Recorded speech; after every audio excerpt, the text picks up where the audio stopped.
Now let's take a look. I don't know if the camera's going to focus on that. I'm going to let it dry a little bit to make sure, but it's not even tacky. So basically I just saved myself hours of work and got a perfectly smooth part using just PVC pipe cleaner before it's the welding, it's the cleaner of the welding, it's the part 1 of part 2. We'll have some lines in here, but again, we only had it in there for a few moments. We're going to put it in there a really long time and see if we can wreck it. See how long it takes to actually wreck. Change. It's starting to look melty now. And again, if you put it up higher where the vapors are not as intense, it may be more controllable. Then again, it might not. And we're all sitting real close to this thing, watching vapor flashes, and we all lose our faces. That would suck. I have glasses on, so... Well, at least you'll be not blind. So I gotta look straight at it, and the glasses are small. And you want to use a glass that's rated for heat, otherwise it could shatter.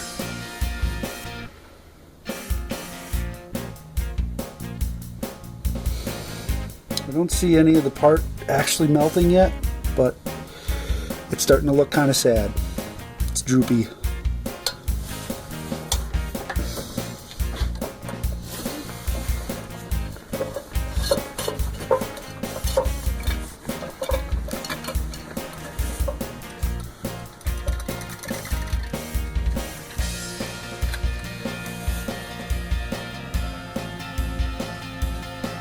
Totally glossy.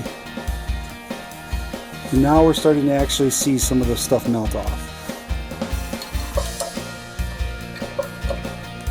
Let's go longer. I don't have too much of a smell going on here, but you definitely don't want to be doing this in your house or in your basement, because it is, it smells like PVC pipe cleaner.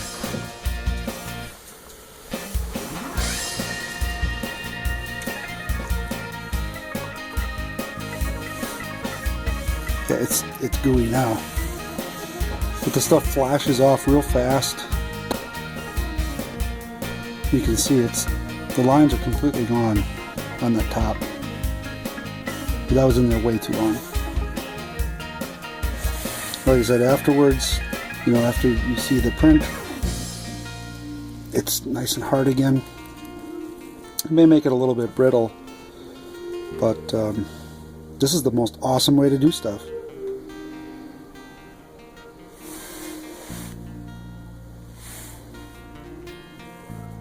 Okay, thanks for watching. Happy printing.